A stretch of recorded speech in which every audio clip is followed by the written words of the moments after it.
Chivenda word which means help each other. And that's exactly what the volunteers at the Thusanani Foundation strive to do. A group of university students, past and present, who hail from rural areas, recognize the challenges faced by village youngsters in urban tertiary institutions. So they decided to do something. We begin with the dispensation of information to rural youth with career guidance that will assist them to make the necessary correct subject choices. We couple that with sourcing available funding opportunities that exist in their numbers, but most of the high school learners are not particularly aware of them. Most of the learners will come to Johannesburg without having secured accommodation, without having food to eat in the first few weeks because they believe everything is sorted because they have then passed. The NGO works in partnership with the Department of Higher Education and Training, a number of schools across the country, as well as various tertiary institutions. Dr. Pamela Dube, the Dean at WITS Students' Office, says the organization's interventions are not only crucial for getting students into the varsities, but also keeping them there, as the learners deal with culture shock, language and class barriers, and a lack of computer skills, among other difficulties.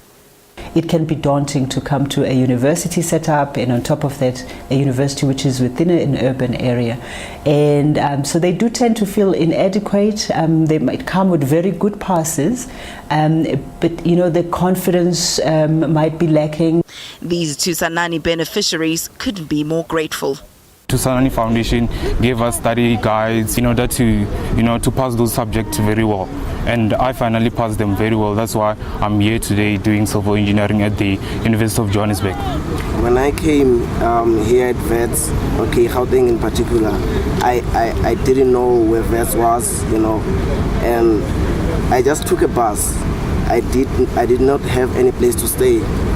And then, luckily enough, one of the Thusanani volunteers offered me a place to squatter in for the time being while they secure my place and then secure my funding and accommodation. I'm the last born in my family. I have 4 siblings, 2 brothers and 2 sisters. Unfortunately, I don't have parents. My parents died. They passed away, all of them. So, I'm the first one to come to varsity. So I feel proud. If you're going to quit your 9 to 5, just so I can have mine, it says a lot about you. So I'd like to thank people like Thusanani Foundation. The main misconception is that a superhero is someone out there flying around to do something. Sometimes it's actually those people who help us have futures. Ayanda-Allie Paine, Johannesburg. Well, to unpack this further, we're joined in studio by Mukovhe Masutha. He's the Chief Executive Officer of Thusanani Foundation. Good to have you. Welcome to the program. Thank you very much for having me. So it was so nice listening to some of the beneficiaries and some of those that have gone to university, especially the one that stood out and said he's the first in his family to have ever attended a tertiary education. Right. I mean, these are stories you must come across on a daily basis. Absolutely. It's a South African reality that we need to respond to. It's a responsibility of every citizen to respond to them. And, as Thusanani volunteers, we decided to not be bystanders and spectators, but to become actively involved in moving South Africa forward, largely because, we are where we are today because of South Africa itself, having invested in educating us as young people as well. So we're not necessarily doing anything extraordinary. We're responding to what we are supposed to be doing, which is basically giving back to our community because we are morally obligated to this country for educating us for free. And talk to me about the founding of Thusanani. When did it all begin for you? I actually didn't understand the bulk of the challenges until I was at university myself. And I looked back and realized that a lot of smart young people who did way better than me in high school were nowhere near institutions of higher learning, largely because of the educational and technological information gap between rural youth and their urban counterparts.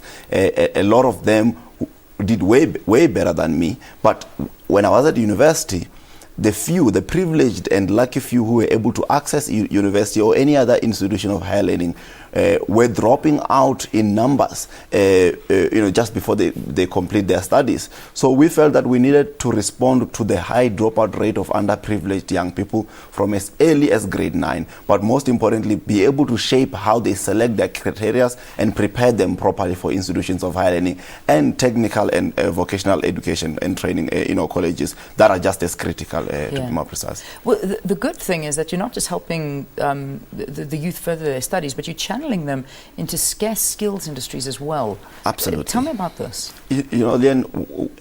The best way to secure your future is to become a solution to a problem. Yeah. We make sure that our kids do not become allergic to math, science, technology, and engineering, the scarce skills that are critically needed by this country. So we help them to select their subjects properly from as early as grade 9, then expose them to, because remember, the subject you select in grade 9 will not only shape the program you will qualify in institution of higher learning, but will also shape the higher education funding opportunities that you'll be able to access. So once you're in scarce skills, you are in a position to best be able to access higher education funding opportunities. 2, you are able to respond to the country's skills deficit. But finally, you won't look for opportunities. Opportunities will look for you because that's why you are in what is called scarce skills program. Yeah. It's something that the country, the world is looking for, and that's why we really are pushing, what is now termed as STEM, or science, technology, engineering, and mathematics. Yeah, we started out by speaking about it, and it stood out for me in the interview that the young gentleman who said, "I'm the first in my family," and you said you come across these on a daily basis. But the reality is that this changes the course of history for his family, the family that comes after. I mean, in terms of poverty alleviation. Is this a solution? Absolutely. Access to education and skills development is one of the best ways to abruptly interject and kind of break the cycle of poverty.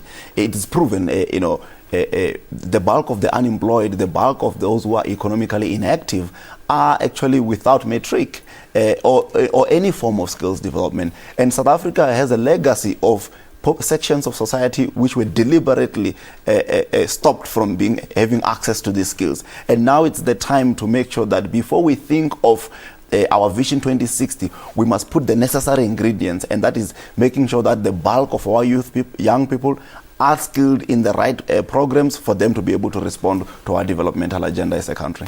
Well, we wish you the best of luck, because I know tonight is the big launch. Yes, you've been around for a few years, yes, but amazingly tonight is a very big launch, and you have a massive guest of honor. Correct. In fact, the President of South Africa is going to be there. Absolutely. It's a huge milestone for us. We're extremely excited, and we feel privileged that we were able to squeeze ourselves into the First Citizen's Diary. Yeah. But it's also a great way to showcase we've reached out to over 35,000 kids before we launched, and we've enrolled over 200 students in different institutions of higher learning. Well done. And we think it's best for us to then begin to showcase what we do, so that we can also plan for the future with like-minded stakeholders. Well, we need more individuals like you in our country. It's an amazing initiative. Mukovhe Masutha, who is the Chief Executive Officer of Thusanani Foundation, doing unbelievable work for our youth. Congratulations. Thanks very much for being with us. Thank you very much for having me. Let's take a break.